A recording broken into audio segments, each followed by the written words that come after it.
I'd like to introduce our first panel, Intelligent Mobility, and in particular, will be facilitated by Bardia Nezadi. Bardia is the Vice President at Parametrics, and he's got over 3 decades of planning and engineering experience. He's widely recognized for long-range planning and forward thinking in advanced transportation technologies. A couple of examples on his experience include Trends in Emerging Technologies Task for the Chicago Metropolitan Planning Agency and the Illinois DOT, and the Automated and Connected Vehicle Policy Framework for Nevada and Nevada DOT. With that, I'd like to introduce Bardia.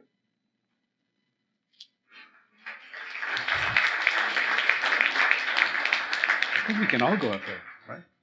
Can we all go? This is exciting. I am so thrilled to have this panel with me today. Actually, I'm humbled, and I'm truly appreciative that you guys could make time to be here. All of them are industry experts. They are basically rock stars in intelligent mobility, so I'm going to have a conversation about that. How we're going to do this is I'm going to frame this a little bit for folks in the audience here, but give each panel member 5 minutes to introduce themselves, who they are, a little bit about their agency, and then I have some pre-prepared questions that we'll have a conversation about. So with that, intelligent mobility. To a lot of people, it means a lot of different things, but at least to us practitioners, intelligent mobility is, it's got potentials to transform the way we travel as, people, how we move goods and services. It's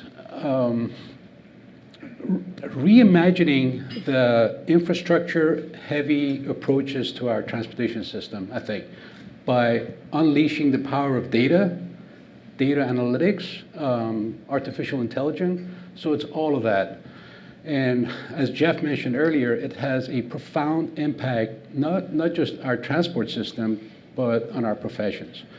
So some of these questions that I'll be asking is going to guide us towards those experiences, what the panel sees happening in their professions, in their organizations, and how they're getting prepared for that. So with that, why don't I turn it to Amy for your 5-minute intro. Am I going first? Yes. I thought I saw yours pull up first, but Do we have slides? Yes, you do. And one of the interesting things I think that we get into when we talk about intelligent mobility, and you're going to hear from all of us, is sort of the different perspectives on all of this. And you're here in the room, just so I can get a sense of it, works directly in the transportation mobility side of it versus, let's say, urban planning. So about a quarter of the group. Excellent. Well, so I'm going to set the stage a little bit on the space actually that is emerging right now in front of our very eyes, sitting here in Seattle and Vancouver and the like. But for me, from my perspective, the exciting part of thinking about advanced mobility, intelligent mobility, is these fancy pictures. But the reality is these fancy pictures are happening in real life. And we often look at these renderings and think, oh yes, that could be here in the future. But when you're with the Colorado Department of Transportation, which I was a little while ago, and you're doing an automated beer run down our I-25 for 100 miles, is carrying a load of beer from Fort Collins, Colorado, down to Colorado Springs, Colorado. And as we joked, had a load of beer in the back in our careers as that thing went down the highway. Because if something happened, obviously I wouldn't be here sitting here talking to you today. But how you start incorporating these kinds of technologies into agencies that are slightly risk adverse, but at the same time recognize how profoundly they can impact and change what's happening. Whether it's automated vehicles, whether it's building sort of one of the most comprehensive connected vehicle programs in the US, which is sort of where I was coming from. And then also looking at how you start thinking about sustainability and electrification. This is actually an example of an in-road dynamic charging system that has been built down in Utah, at Utah State, at Select, where they are actually starting to think about how do you power the vehicles, not with the 20th century model of how we power vehicles, which is to create gas stations everywhere, but instead go where the infrastructure, where they are, which is where they're on the infrastructure. This actually dynamically charges a vehicle as you drive over the infrastructure. So this technology and how we make the world greener and safer and smarter is happening. And now with ITS America, one of the things that I'm looking at is how we start thinking about those shared mobility options.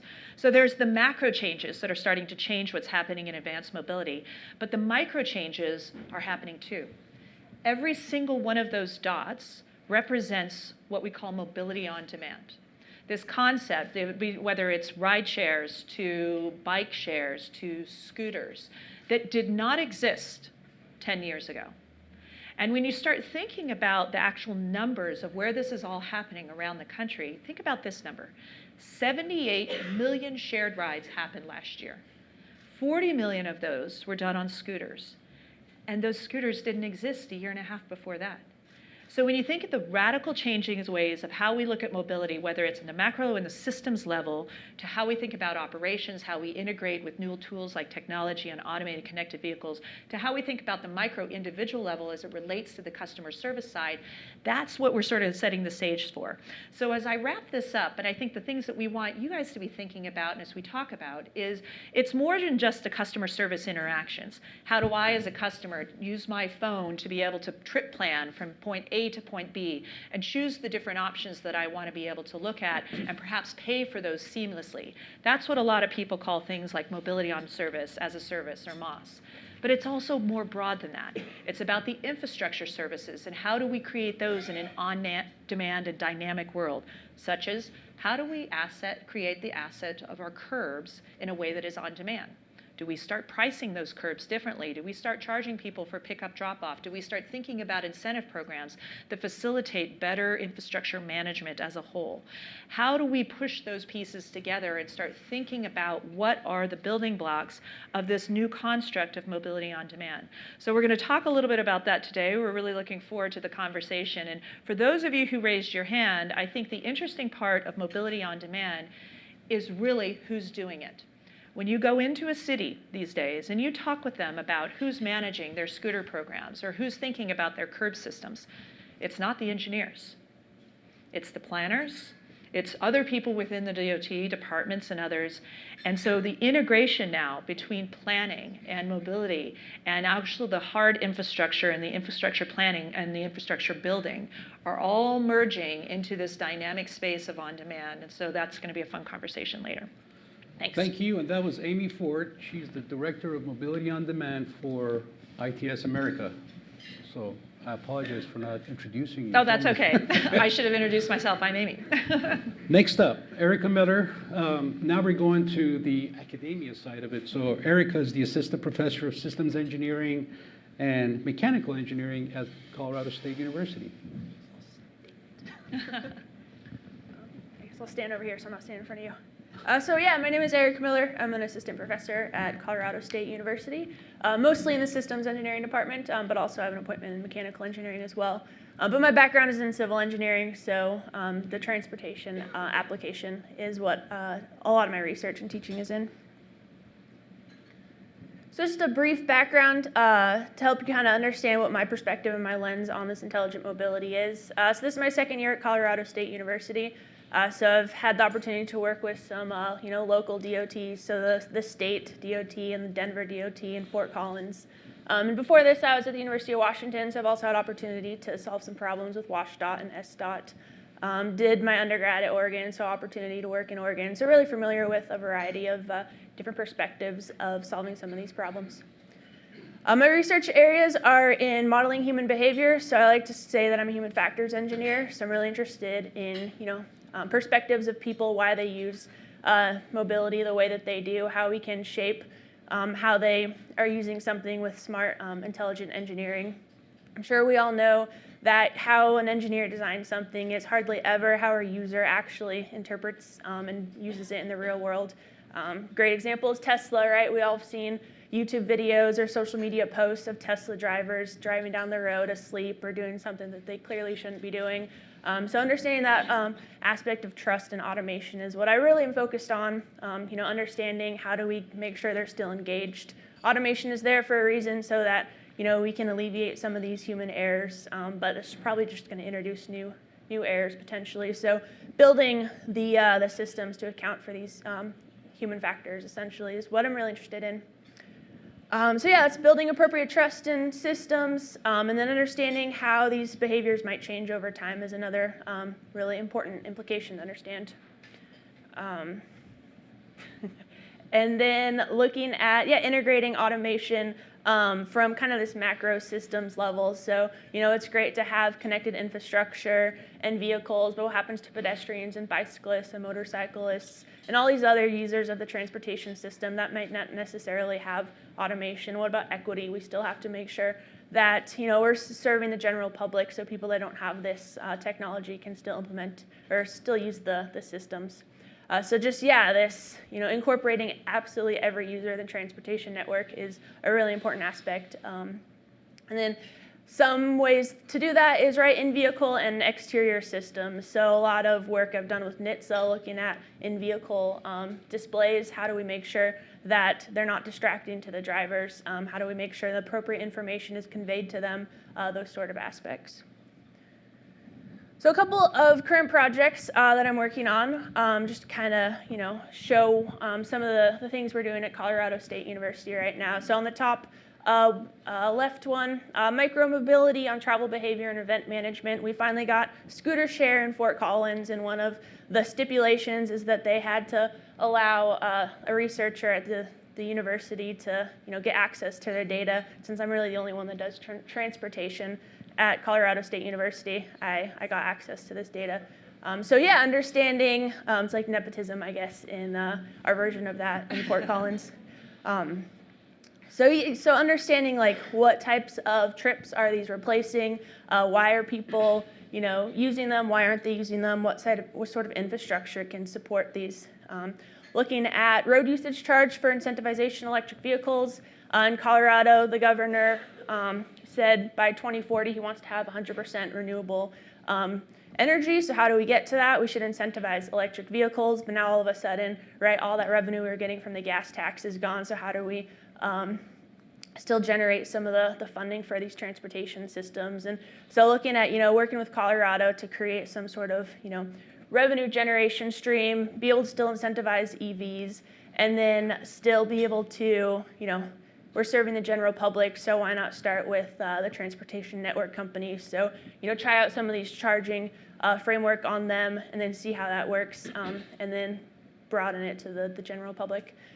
I have a driving simulator, so I'm really interested, like I mentioned, in driver behavior. So working on a study right now with what happens to heavy truck drivers when all of a sudden their vehicle, there's a cyber attack and they don't have control.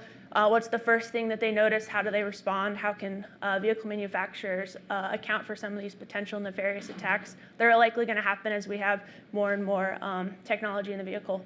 And the last one that I'm currently working on is with CDOT. They currently have completely driverless maintenance trucks driving down the road. So you'll see, you can look over and there won't be a driver in the vehicle.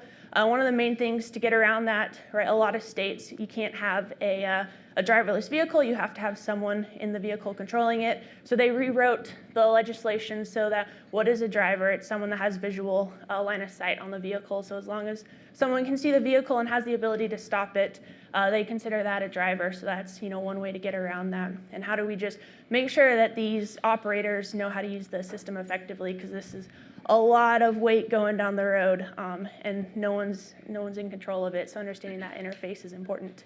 So it's a brief intro on what I'm currently working on. Thank you. Thank you, Erica. Next up, Tina Quigley. She's been the past CEO of Regional Transportation Commission of Southern Nevada. As of Friday. As of Friday. Today is the second day on Virgin Trains USA. Yeah. Woohoo. I know. It's exciting. Well, yes. Nerve-wracking. So do I press this? I'm not going to stand because. Okay. Well, first I have to ask, how many of you in the room have ever gone from public sector or career into private sector? Oh my God. A lot. Can we slide out advice for Tina Quigley as she I was in public sector for 30 years. I did 15 years at the airport, McCarran Airport, in construction, engineering, planning. And then I did about 15 years at the Regional Transportation Commission, and I'll let you know about that. we are the agency in Southern Nevada that's responsible for the public transit system. We do the traffic management. We have one traffic management center in the entire region, which is really nice because when it comes to these advanced mobilities, technologies, data analytics, having one traffic management center gives us kind of an economic advantage over other regions. Like LA has 133 different traffic management centers. So when you want to test and deploy new technologies, that requires a lot of interlocal agreements, or it requires very small little test pilot areas. So we are lucky to have that, just having the one. We are the roadway planning and funding agency. And when I say we, that's the we as of Friday of last week. So all, whether federal, state, local dollars, as it relates to infrastructure, flow through the RTC, which allows us to prioritize collaboratively with the different jurisdictions in the state where that money's going to go. And then we're also the MPO. You guys know what an MPO is, right? Metropolitan Planning Organization. So really allows us to kind of very comprehensively take a look at the transportation and transit infrastructure network. And we have been learning to take advantage of that. It really wasn't until lots of technology and data analytics benefits came to be realized that we also realized the benefits of having all of that under one umbrella. So we're still learning to leverage that. We are ranked the most efficient transit system in the United States, although it is a rank that we might lose very, very soon. The reason being is that we were like heads and tails above all the rest of the United States as it related to our fare box recovery ratio. Since the TNCs have come to discover the Strip as a very rich and lucrative route, our numbers have dropped significantly, and we're barely breaking even on that on a corridor where we used to make a lot of money. So that is who I am and what I do. Let's see, or I did. Some of the things that we had going on in Southern Nevada that I'm really excited about is, there's so many new technologies and AI applications and startups out there that you have the opportunity to explore and do pilot programs and demonstration programs and public sector, private sector partnerships. And one of them that we're most proud of is a small Israeli company came to us about 3 years ago now called Waycare. Well, they were a small Israeli startup. They've blossomed now to, in the United States and are doing very well. But what they came to us and said is that we think we have the ability to predict where the next accident or incident may occur along a stretch of highway, and we'd like the ability to partner with you and test it out. We agreed. We put in $30,000. They had to put in the rest. They spent probably about a year at least sitting with our traffic management center, learning how we worked, getting our historical data, meteorological data, crash incident data. And in the end, they did. They came up with a program that we have implemented, and they're out working with other states and cities now as well, wherein we can predict a hot spot. And when that happens, it's a couple things that we'll do. It's really super simple. So we use the dynamic message signs to remind people to slow down to the speed limit. And then we will station a Nevada Highway Patrol car out there. Now, there may or may not actually be anybody in that patrol car.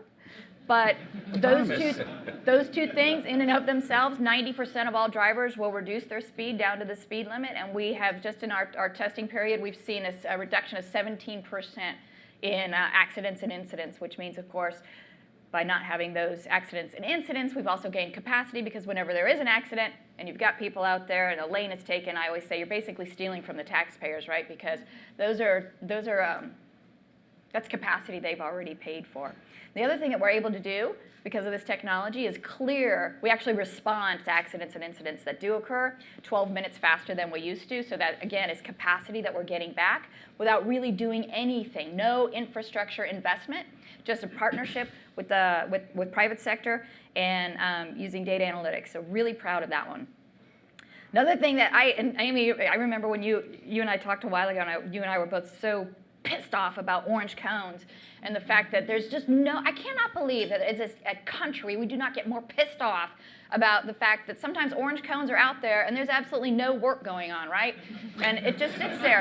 And it's like, we're mad, but we don't really know who to be mad at. We don't know who to call. There's this, and even the agencies themselves are like, I don't really know if that's a developer or a utility So I was so excited when we found another Israeli startup called Nexar. They're actually an onboard dash cam company who when they were forming, and their business proposition was to get into the insurance industry, and work with insurance companies for collecting data using the onboard dash cams for safe drivers, or when there was an accident, recording the accident or incident. But also, the fact that they're out there collecting everything, they're constantly, as the person's driving, all this video feed is going up into the cloud.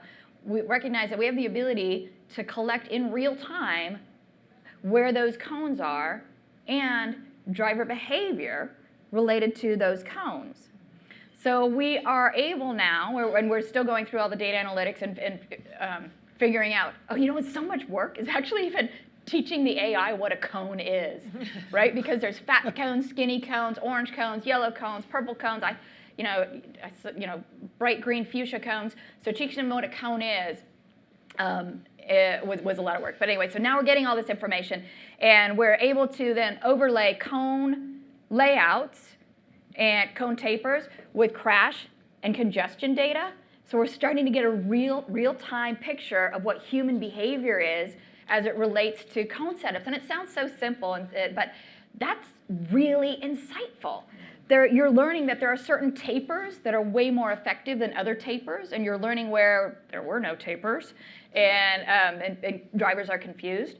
And we're partnering with Waze and there's another company called iCone as well, just to really learn about and study human behavior again. So I'm so glad you went first before me, because here's another fun thing. I get excited. Am I out of time? You're doing Okay. good. I just talked less. But I get so excited, Eric, because I want to work with people like you.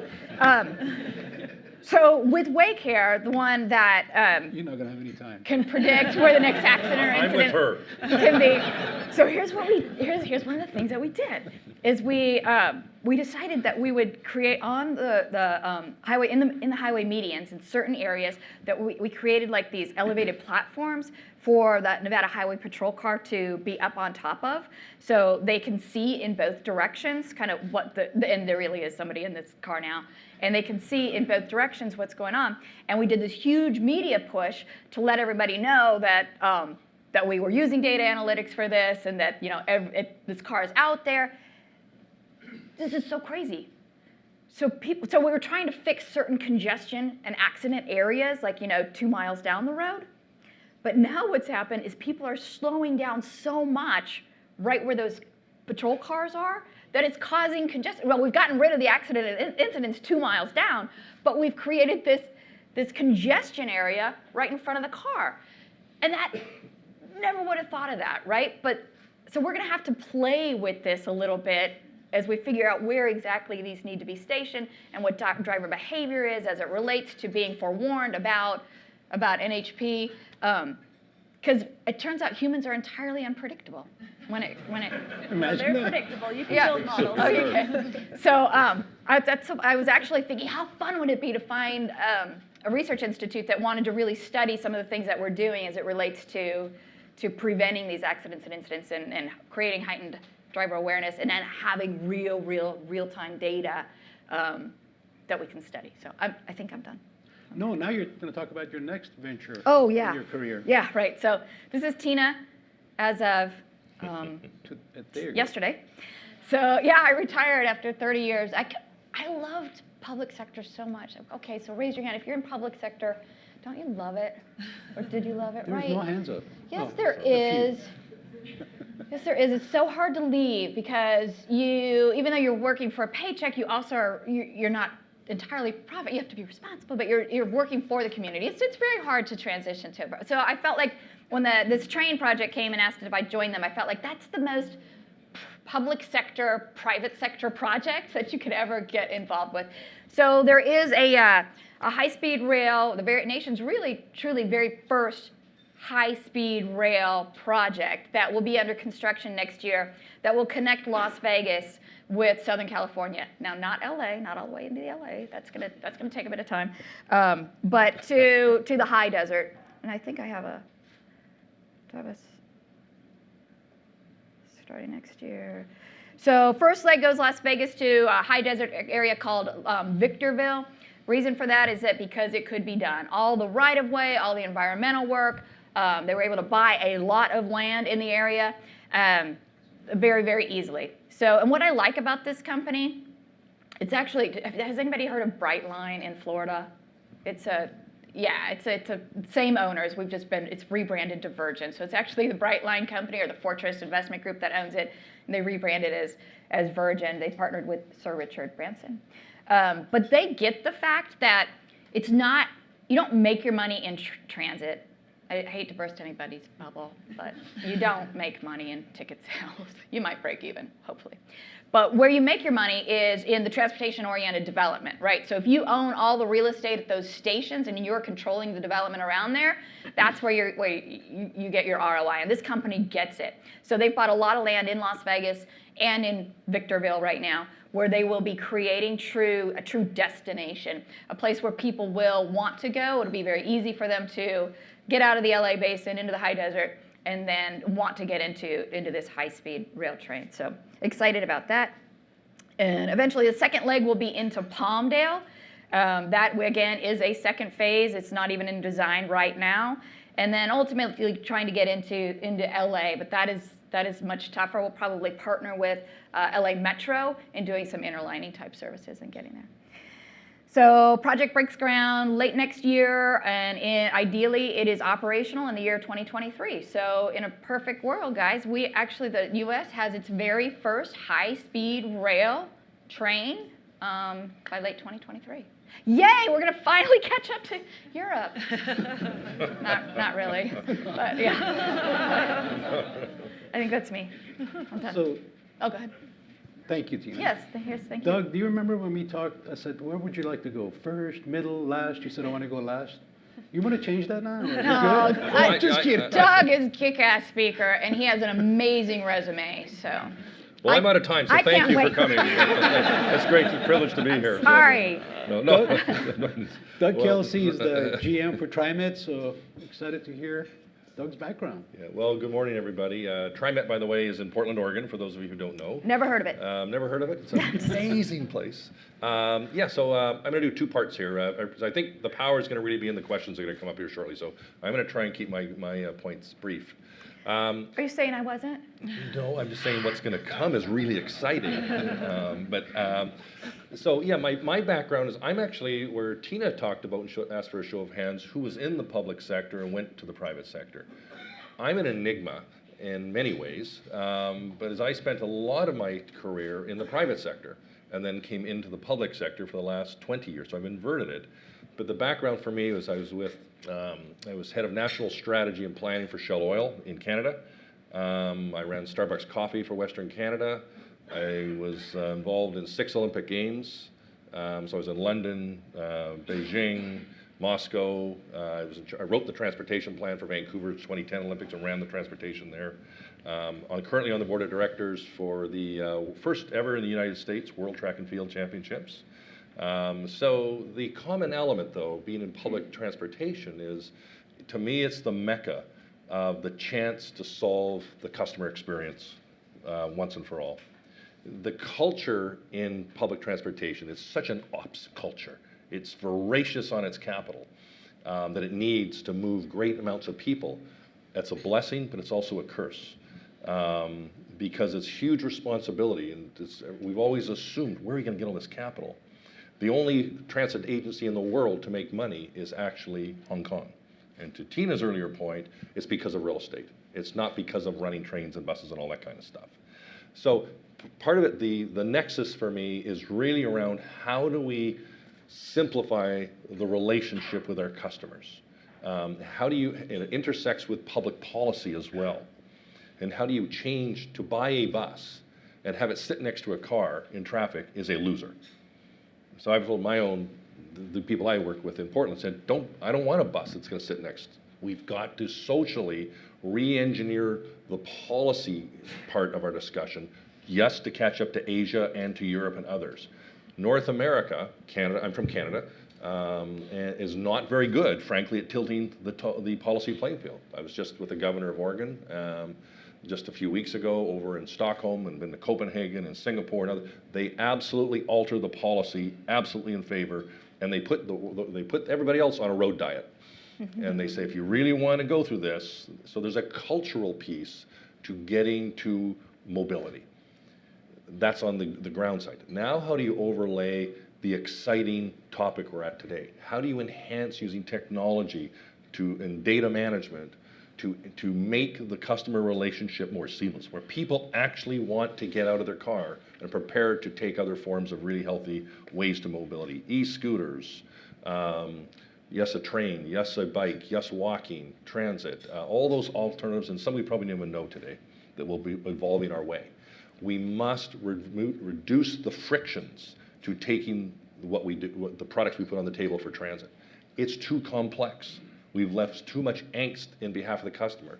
Technology has to help us remove some of those friction points for our customers. So that's my quest. I think being in public service for me, I was going, I don't get it, because I came from the private sector. What I came to learn is, first, you manage capital and risk in a very different way. The private sector manages it. The public sector spends a ton of money eliminating it. And there's a very different approach to large capital. I used to do this in the oil industry. A very different mindset that comes with it. Both are important, but you have to understand the difference. But we have to remove these friction points for the customer if they're going to come.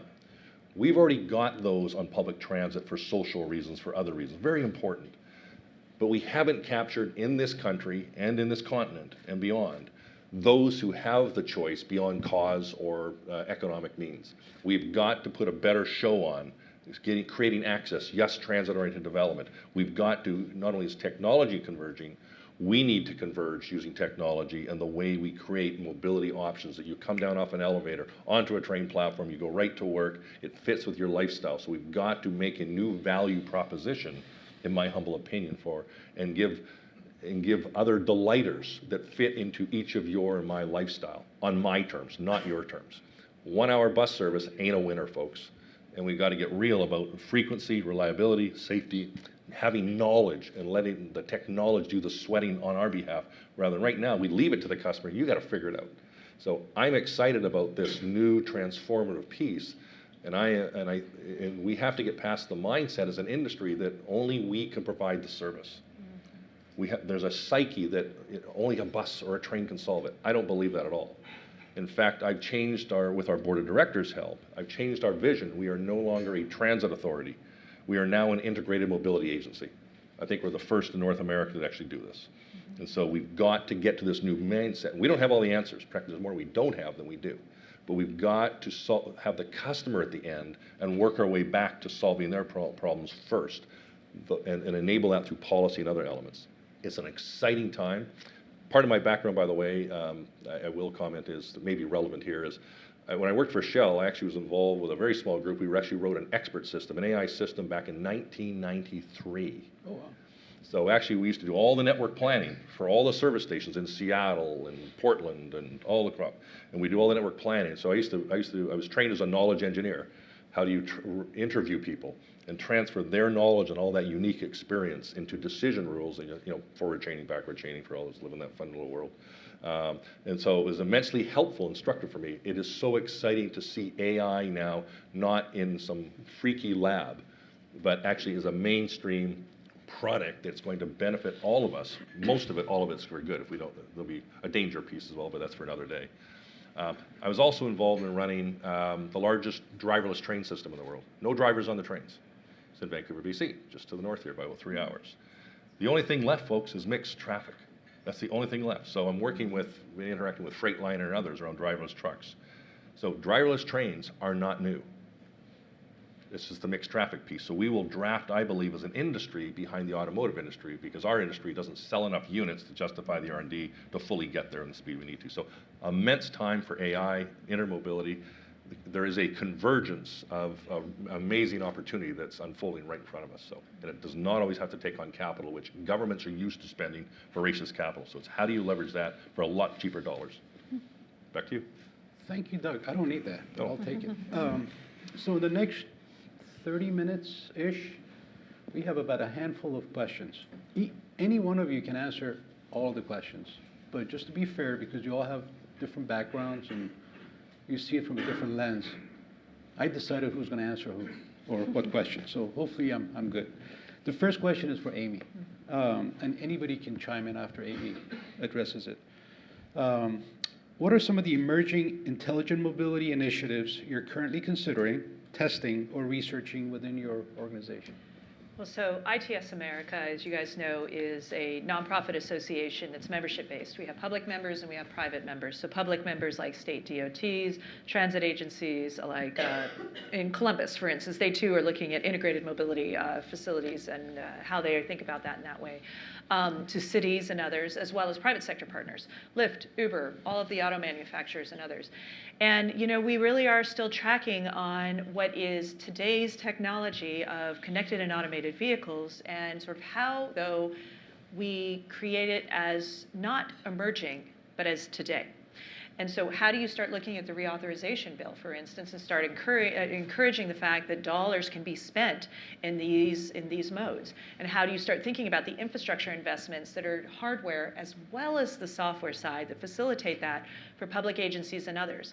We're also looking at mobility on demand, and obviously previewed some of that, but let's be honest here, and I think you hit the nail on the head, it isn't just about buses and trains, and it's not just about the public sector providing mobility options anymore, and I say that with my former chief of advanced mobility hat on from the Colorado Department of Transportation. It's this integrated partnership now with the private sector.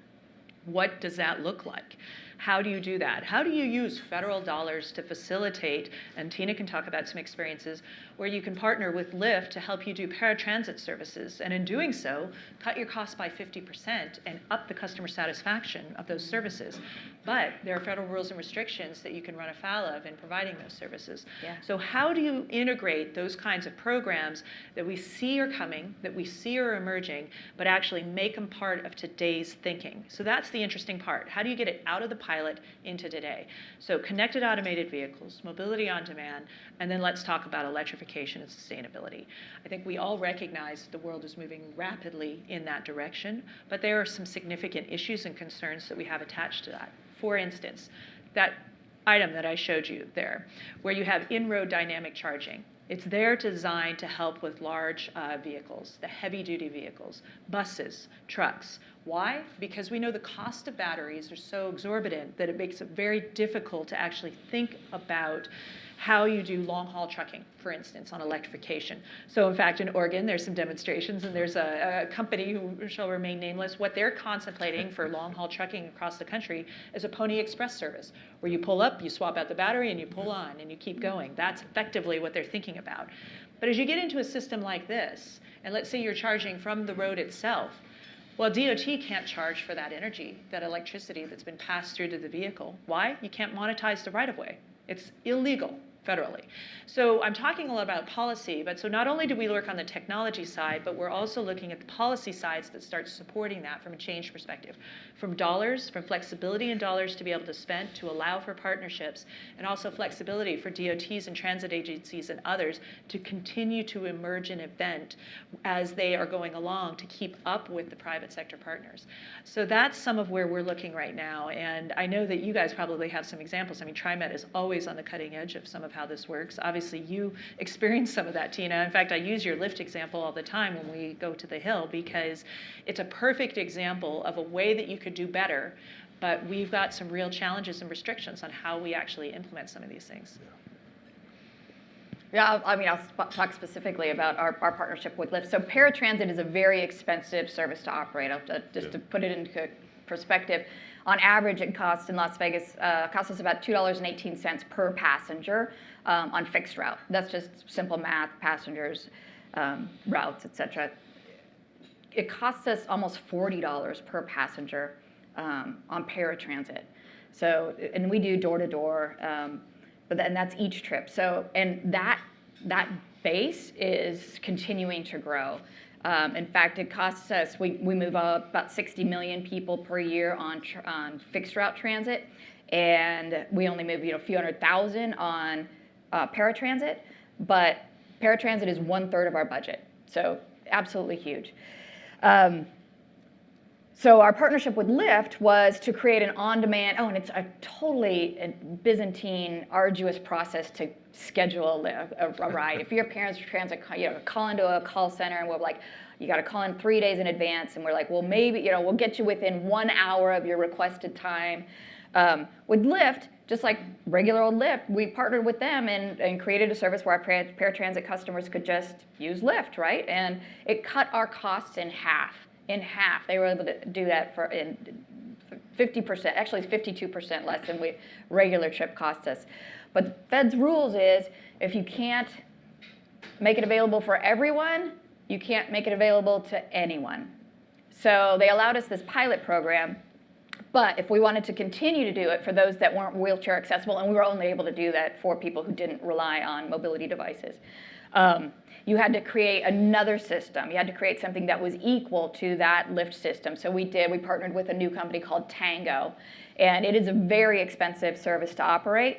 It costs us about $70 per trip, but it still is helping us overall bring down those costs. So it still is a cost savings, but it is unfortunate that you can't, unless you can offer for everybody, you can't offer for anybody. And I talked about sort of the technologies of today and sort of how we do those integrations, and I know that Lyft and others are there, and I'll be curious later, and we maybe can get into it, but you notice I didn't talk about things like going up with urban air mobility, and we didn't talk about yet sort of how you start doing more cohesive integrated management of our systems, like our infrastructure services like curb and stuff. And we have our former Seattle folks sitting here in the room. There's a lot of interesting things happening, and it's moving very rapidly, and every city is innovating, every transit agency is innovating. There's a lot of it happening that I think that how you find the best practices coming off of those is one of the interesting pieces. And you just came back from Singapore. When you talk about going up, wasn't there There an was, unveiling yep. of a... So Volocopter unveiled their first urban air mobility mobile, and they're designing it for the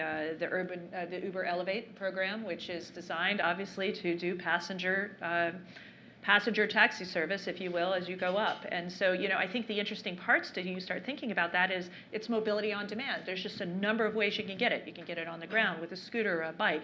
You can get onto a train. You can get onto a bus. You can get into a vehicle. You can get into a lift. And maybe you can also go up. But there are still implications that you need to think about. I was at CES talking about this last year. How do you start thinking about the planning infrastructure attached to this world? How do you start thinking about where things land? If you think about the visual interactions of point-to-point travel, if you have a lot of urban air mobility, the impacts to that from a noise and a visual impact are significant. So maybe you start aligning and creating urban air corridors that really facilitate not just package delivery, which will also go up, but also perhaps passenger delivery. So many implications from a planning perspective and the like. And yeah, you saw a lot of it previewed in Singapore. I'll throw a pitch in for ITS World Congress, which is going to be in LA next year. And very much urban air mobility is going to be a part of that discussion too. So as you mentioned before, I think you were talking, whatever's next, it's coming. Who saw the announcement several months ago about the pogo sticks? Did you see that? Yeah. I wasn't sure They that wanted was to a joke. do pogo sticks, shared pogo sticks, so it would just be out here on the roads. And so No liability issues there. yeah, I'm not so sure about that one. People ask, I always say scooters are great and people like scooters. Why? Because inherently humans are lazy, and scooters made it super easy for us to get around, especially before the bikes went all e-bike. Pogo sticks belies my lazy factor. I don't know if there are a lot of people who get on the pogo sticks. So we're going to flip this. We've talked about a lot of positives, but Erica, I want to hear some negatives. What are some bring of the us down. disbenefits? Yeah, bring this down. Bring this level down. What are some of the disbenefits and benefits of intelligent mobility from your lens? Yeah, definitely. So it's completely changing travel behavior and urban planning, as we've alluded to. So if we think about automated vehicles, all of a sudden now I can just tell my vehicle I want to go to work, and I can now, answer emails in the vehicle. And so now all of a sudden I can live farther away from my destination because I can now take advantage of what I used to have as commuting time. And so now it's going to completely change the landscape of, where people are living. Also increase congestion on the roads. Now all of a sudden I'm fine taking more trips because I can be productive when I'm sitting in the vehicle now. Whether or not the vehicle is yet equipped to handle that level of control on its own, right now it's not. But people have this false illusion, I think, of the technology in the vehicle and what it's capable of handling.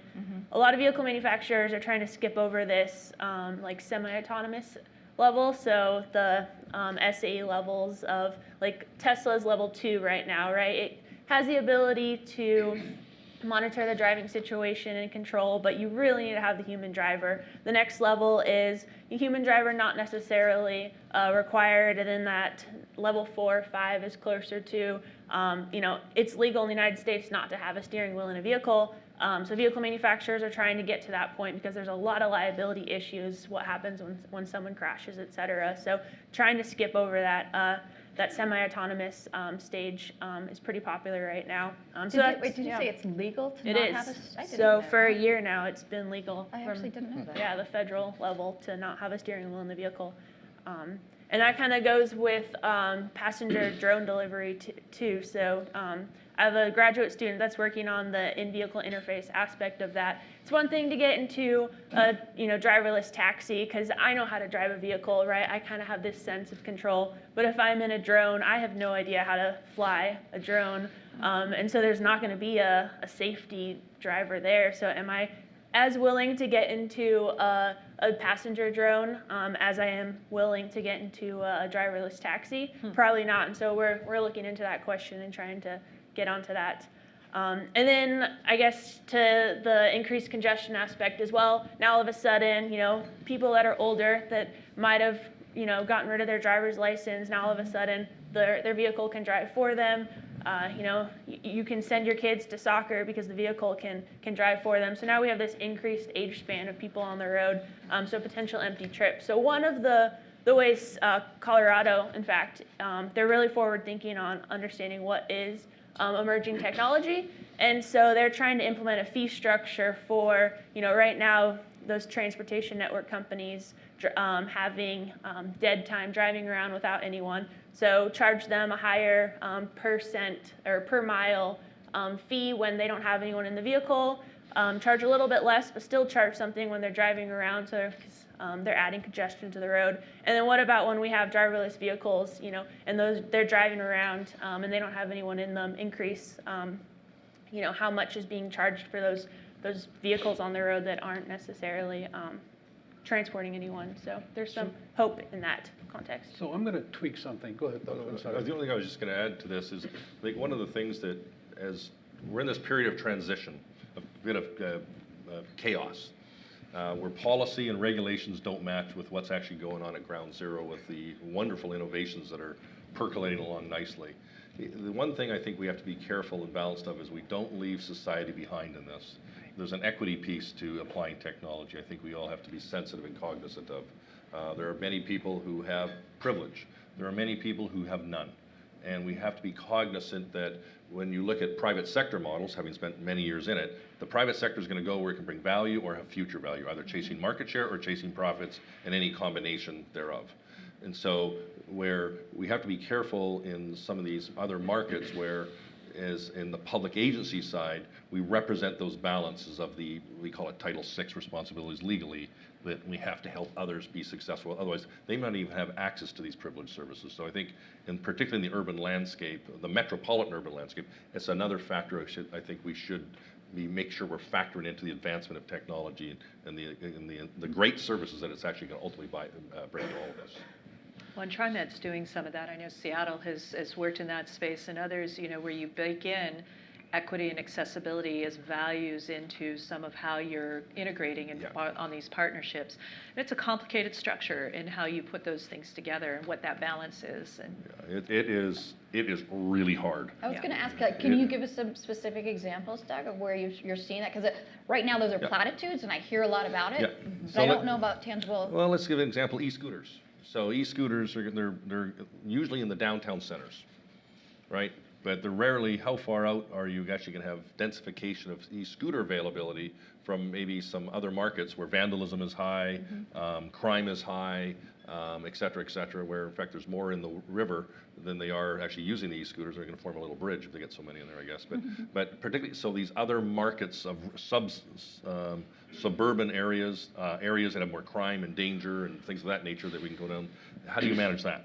Where the private sector says, you know what, I'm out of here. I'm not making any money. I can't afford to write off all these scooters and just not going to play. So how are you addressing it? Well, it's difficult, frankly, right now, because right now e-scooters are a bit of still the wild, wild west out there, right? It's a great option, but there are no rules, and particularly those with disabilities who can't even get around an e-scooter. It's parked just left in the street. Part of it is also putting policies in place that say, hey, Lyft, Uber, others, if you're going to come here, you got to start playing. You got to start. There is a social responsibility to feeding the market, not just feeding your market.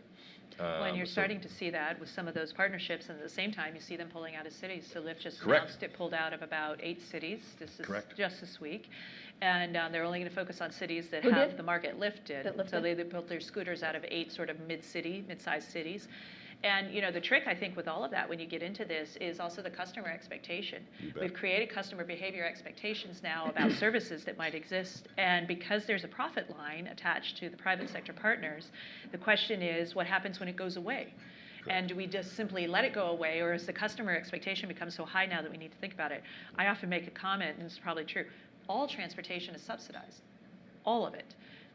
From our roads, to our buses, to our trains, to the cars that we manufacture. Let's not To Lyft pretend. and Uber. To Lyft and Uber. The OEMs are subsidized just Yeah. as much as they're. So this expectation that a Lyft and Uber are simply going to make money is probably not happening. I think we can all see that for their losses right now on the market side. So it's a question of what's the 2.0 version of these public-private partnerships, and how does it really make it I'm happen? being flagged that we're really running long. So I'm going to skip 2 of my questions Yeah. and get into some really cool questions that are coming in. Yeah. Okay. Apparently, we've been the coolest panel compared to the other ones. So far today? So far Yeah, today. the best So we're one getting so a lot far. of questions. So let's go to those. Here we go. And I'm going to try to read them. Well, I think the first one we talked a lot about, didn't we? So we can skip that one. What are the most significant equity issues of intelligent transportation that public agencies need to create a regulatory framework around? I added the around. So Doug, you haven't spoke a lot, so. I wanna turn to Well, you now. again, this is very complex stuff, right? This is, trust me, this is where it pays to be in the private sector because it's about ROCE, your cash, your return. The public sector, which came to be so intriguing for me, is you don't get to walk away from markets. You don't get to choose who you serve and who you don't. Well, the equity piece is a critical variable to be successful long-term, I think, in our urban metropolitan landscapes. And so, whether it be transit-oriented development, and so I'm going through that literally right now in Portland. Some municipalities have different viewpoints, and when you're a regional nature, how do you have one target when in fact some municipalities actually don't want any target? So how do you manage from a regional end? So the equity piece in land, affordable housing, we have in this country, in most urban centers, an affordable housing problem. So we need to be part of that solution, but we also have to protect, and this is not a government language, the private sector needs to make money, and it's okay. Government goes, what? It's like a Beetlejuice moment. Their heads spin around. They go, what? No, you're supposed to give it away. No, we have to help them make money. And when you create prosperity, and I used to do a lot of TOD in Vancouver, BC, an immense amount, you help them make money, and with prosperity, then you have a higher propensity to share. If not, it's about how much is government just going to take a haircut on the land and the other stuff. So I'd rather create more prosperity. So that's an example where equity is really complex in the ITS side. Tina spoke also around paratransit. Very expensive service, really important service. But we don't do it very good, do we? We try really hard. I think we're the old Avis company, and we all try very hard. We really do. And there's some amazing heroic stories that go on for people who truly need this service that otherwise couldn't even get out of their house or wherever they live. But we do need to find ways to be better. We need to reinvent, and we have to have a lot lower cost footprint attached to this because it's killing all of us. And we could do way more service for less cost with our alternatives. So I'm actually optimistic where that's actually going to go. Yeah, and you're starting to see interesting cities and others doing things like LA, for instance, in their mobility bill of rights. What are people entitled to from a transportation perspective and on an individual level? So you're starting to see some people start building some of that in. I'm going to hit the monetized question real quick.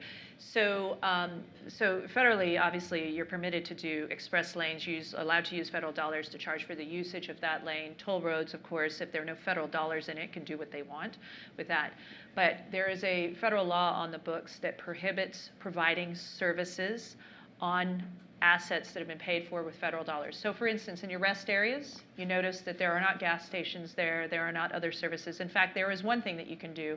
They have vending machines, and that is specifically called out, that you can do a vending machine, and in fact, any profits from those vending machines must go to like a nonprofit serving the blind or something like that. It's very specifically written into federal law that way.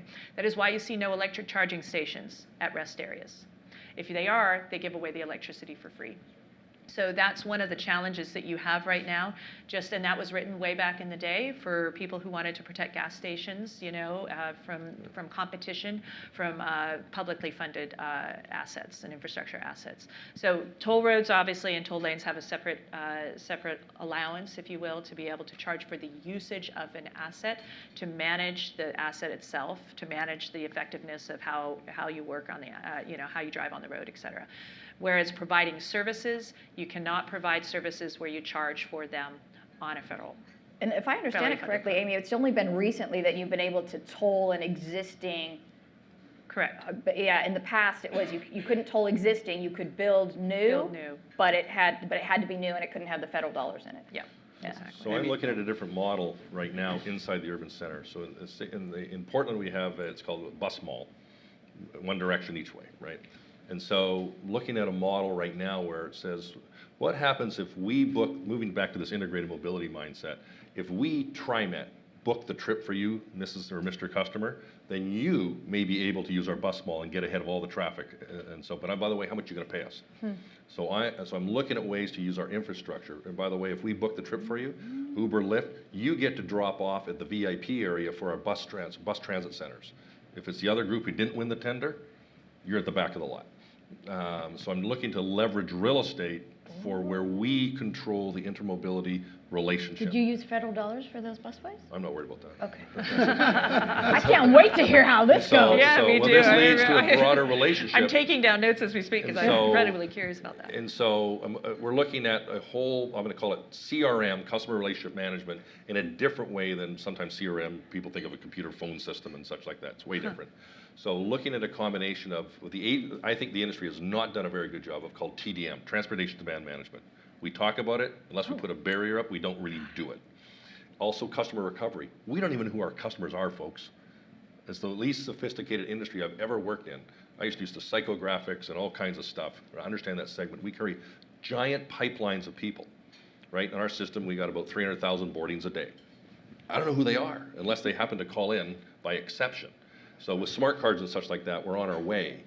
But with it, then the goal is over time to get to a relationship that says, by the way, we screwed up today. And I want to put, I'll call relationship points, some would call it loyalty, into customer relationship management, TDM and others. So if we can start to avoid capital, say, I'll give you 5 stars if you take the 715 train, not the 731, because you're going to save me $5 million a train car. More like the utilities used to do. So how do you do capital avoidance? How do you do customer recovery? We don't do that. We don't even know who they are. And then let alone, how do you create, yes, there's a loyalty piece to it. And this is also where you can address the equity and affordability And that's where I'm issues trying to go. Even more so, is because you can create those layers with those customers. The industry is notorious for discounts. Our cost recoveries are not high in this country. And we've got to get them higher. We have to create new value proposition relationships longer term. Some is capital avoidance, et cetera, we've talked about. Other ones are we need the value proposition of a relationship, including extracting from our partners where we control distribution channels. We are not very good at controlling distribution channels and leveraging the back room of them. Doug, let's take another question before they throw us Doug out. for president, you make my heart go. You got something to say about Let's build a virgin train. What do you think? All right, do we have time for a couple or do we need to wrap it up? How many people in the room use transit to get here today? I walked and I took the rail in. So Link. Yeah. Wow. different demographics here. Yeah, different. In Las Vegas, it'd be like, Yeah. Let's take in, can we take one last question? 5 minutes. We have 5 minutes. So, can you close that window so I can read the questions? Thank you. I like that last one. How can policymakers best address? Let's do the last one. Let me read it. How can policymakers best address two negative trends with TNCs? Well, where'd it go? I should read Well, faster. they didn't More like that question. congestion in some- You don't want me to address that? Just make one up. Well, you're starting to see cities, New Talk York about is one of them, where they have now put a restriction on TNCs to reduce Sorry. their empty driving hours. And TNC is a traffic network company, aka Transportation. Lyft, Uber, and others. Via is some of those. Now, the interesting thing we were talking about here when we were having breakfast is they don't have similar restrictions on their taxi services. So the equity pieces of how you treat sort of the upstarts and the new kids on the block versus how you treat legacy kinds of programs is always an interesting part of that. But that's one thing that you're starting to see. The other part of reduced ridership on public transit routes, and honestly, what you're seeing a lot of folks, it's not necessarily a policy perspective, it's an adjustment that agencies are starting to make, how they are becoming more dynamic. So a lot of agencies are starting to think about microtransit services where they are creating on-demand microtransit services Yeah, where we just did you that. and you both want to go to a similar location. I tell you to walk out to such and such corner. I create a dynamic on the fly transit route. I pick you up and I drop you off to that similar location. So the reality is, I'm often asked about this, and I'd love my transit agencies to weigh in, where you think transit goes, and here's my perspective. It's not policy to try to continue. Public transit is always a backbone. High volume, mass transit continues to stay. The train, high volume corridors and the like. But the idea of fixed route transit in cities goes the way of on demand and smaller vehicles, that might be our future. But the question is, transit agency knows whether or not we can transition to that in a time where we don't lose all the riders. I don't disagree with you, Amy, but I do think that I look very forward to seeing how congestion hour, peak hour pricing plays out in LA and in New York, because from my Seattle perspective, and I'm thinking specifically of the Strip in Las Vegas, we have got to have some type of pricing mechanism for controlling that, because it's just, so yes, we have introduced a micro-mobility program. We're using Sprinter vans. We call it Trip to Strip, where it is just like summoning a TNC, but it's just a flat $6 fee, no surge pricing. But it is really hard to get people out of the Ubers and Lyfts and the single occupancy vehicles, even with these new services. Marketing them using yet another app that people have to download, especially in a place in Las Vegas where it's not like we have regular commuters. We've got new people every 3 days that we have to remarket to. You just cannot compete. And it's also really hard to tell your electeds, your board, why you need to invest in these types of systems, which are millions of dollars. And it's still watching your ridership on your traditional fixed route drop. They're like, why are we doing this? Let's just readjust and cut routes. The only thing I would add to this is, maybe as you wrap up, is I really think this industry has to get to a better understanding around what is winning. It's that simple. Where is it best for a train? Where is it best for, instead of having the emotion, people want to go, I want a train, right? Because it's very emotional, right? I want a train. You know, everything, oh, you're going to have a train, right? And so, I mean, inside the industry, talk about, geez, is it a 30-foot bus, right? Is it 30, 40 foot? Is it an articulated bus? That's the accordion kind of one. Is it a train? You kind of work your way up. What's really needed? I think we also need to understand, with our private sector palette of partnerships in the future, where are they best to complement and leverage each other? So not just looking at one scorecard, you're looking at an integration. It may be best for you not to carry the trip, but somebody else has another way to do it on a competent, and heaven forbid, you actually satisfy the customer experience. So if you start with a customer, you work your way back, you may find yourself not thinking about the application. It's got to be a train. It's got to be a train. And we've all been in the industry long enough to go, the planners start reverse engineering the models to get the outcome, to get the adjustment, to make the economics work. I think we got the models wrong. I think you get the evidence first, you figure out your options, you go satisfy those, and then you say, you know what, it may not be a full train, it may be a shuttle for these hours to these hours, or a full bus, and then when the private sector fill the gaps, and you start leveraging those alternatives together, and then technologically and put it all together, all the options of price and time, and let the customer make the choice. And that's when you'll start moving the needle around. People actually say, I'm prepared to park my car because I like what you're doing. I have to thank my panel. This has been exciting. You guys do not miss any passion for what you're doing, and I think that was evident. We had a lot of questions that came in, but we couldn't answer them, so I apologize for that. But I think we hit some of the key ones, some major ones. So thank you for being here. Thank you. Thank you.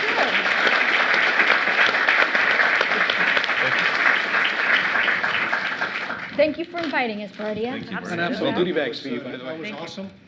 I really appreciate you all taking the time to come